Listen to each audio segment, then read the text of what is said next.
ladies and gentlemen, I feel extremely privileged, but also a little humble, being invited as one of your guests for this occasion. And I can't help remembering that this is the 50th anniversary of the arrival of United States Air Force to Britain. And that from that moment on, we flew together towards the same objective. I think that your idea of dedicating this room to those who gave their lives in the cause of freedom is very meaningful. And what I'd like to do, if I may, is express my thoughts rather by way of my own personal experience. I remember well, 2 days before I was due to report my operational squadron on early June 1940, suddenly thinking, in a few days' time I shall be in action. What's going to happen? I just could not see myself standing up to it. When I arrived at the station, Army of Driffield in Yorkshire, I think that I was so nervous that I'm not sure I didn't salute the corporal on duty, instead of him saluting me. But once I got inside, somehow everything changed. You saw that everybody was going about their job just as if nothing unusual was happening. You felt you had to go with the stream, you could not be different. And then for the first time, I began to feel tradition. We heard about tradition during our training, but this was the first time I actually felt it. You realized that the road that you were going to walk, other men and women had walked before you in years gone by. And in a sense, you were now in their shoes. And you realized that somehow you had to live up to the example that they had set.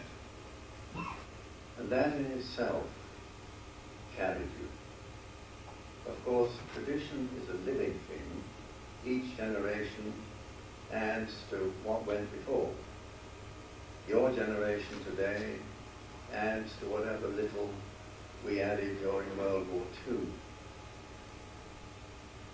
So I would say that when it comes to courage or achievement in war, you have to see it in the context of a team. I know that some men get picked out for the spotlight, but I know in my heart, and so do all others to whom that has happened, that whatever we achieved was achieved as a member of the team, not individually. You could not have done it as an individual. Though perhaps here I have to make an exception of those whom I admire most of all, special forces, those who operated in occupied Europe totally alone, never knowing from minute to minute whether there might be a knock on the door and in come the Gestapo. How they did that, and I know some of them, I don't know. Perhaps I could pause for a second and say that the other day I had, for the first time, an intimate talk with Odette. Odette was a girl, a French girl, dropped into Europe, betrayed and caught, and tortured for 2 years. Well, kept in solitary confinement for 2 years, and tortured quite frequently. She never broke down, she never gave anything away. I said to her, Odette, I said, I just can't see myself standing up to torture and not breaking down. She said, don't say such a stupid thing. She said, none of us know, but you'll find that when the time comes, if it does, will be different. You will find that you get a strength you never knew you had. She said, I put myself in God's hands. I said, if you want me to be pushed beyond the limit, well, there's nothing I can do. But if you want me not to betray anybody, help me. Well, there was much more to it than that, but that basically was her story. And as I followed your prayer at the beginning, I thought, I wish that we in the RAF would do what you do and start your ceremonies with a prayer. We would be better off. But although, as I say, one is a member of a team, there are certain things that you do have to try and do, which are taught. I think the first thing is that you have to know and keep clearly in your mind what your goal is. What is your ultimate goal? Keep that in mind and then be able to work out your priorities. What is taking me towards that goal and what is not? What is absolutely crucial to achieve and what is less crucial? To throw away your life or put your life in great danger for just a small objective would not be responsible, in my humble view. A pilot's duty in war is to get to his target, hit it, and then come back. On the other hand, if what you're doing is crucial, it has to be achieved at all costs, then hitting your target takes a far higher priority than getting back. So I think that is one thing. We must know our goal and know what leads us to it and which of the steps we're taking are the most important. Then I found that you need, as one of the early desert fathers put it, to stand guard over your heart. You daren't let fear enter you.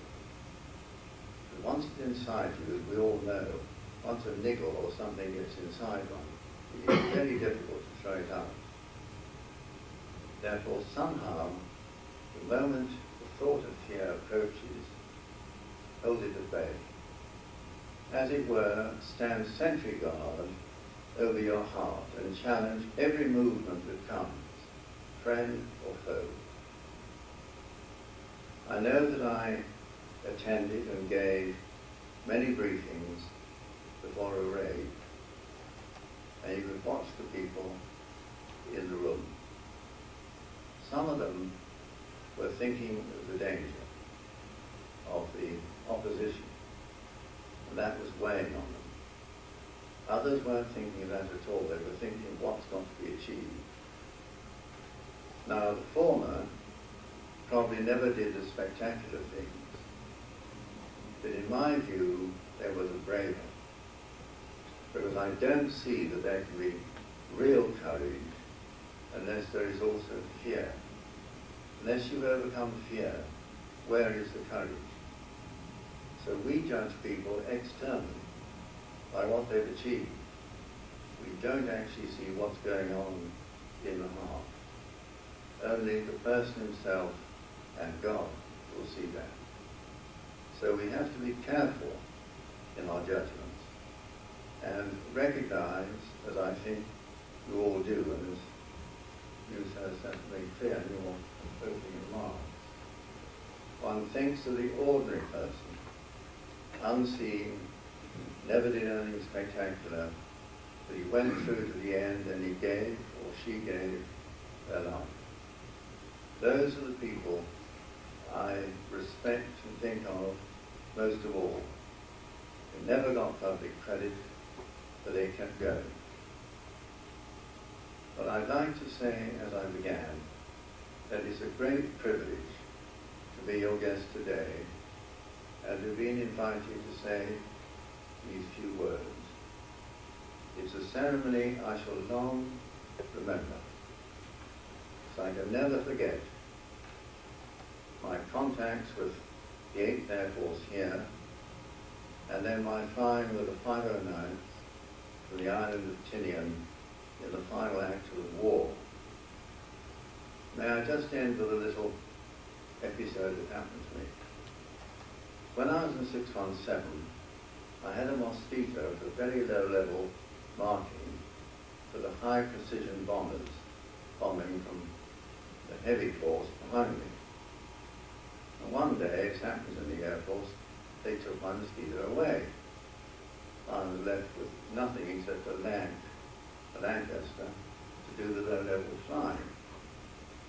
So I rang up the nearest American air base, spoke to the base commander, said, "Would you give me a Mustang?" He said, "Sure."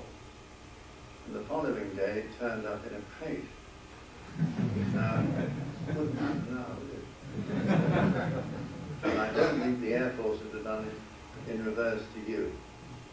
But belatedly, perhaps I can express my gratitude, my deep gratitude, for all that you did for our country, our war over here, and for what the kindness that I was shown personally during the war. And thank you, sir, everybody, for inviting me. Thank you.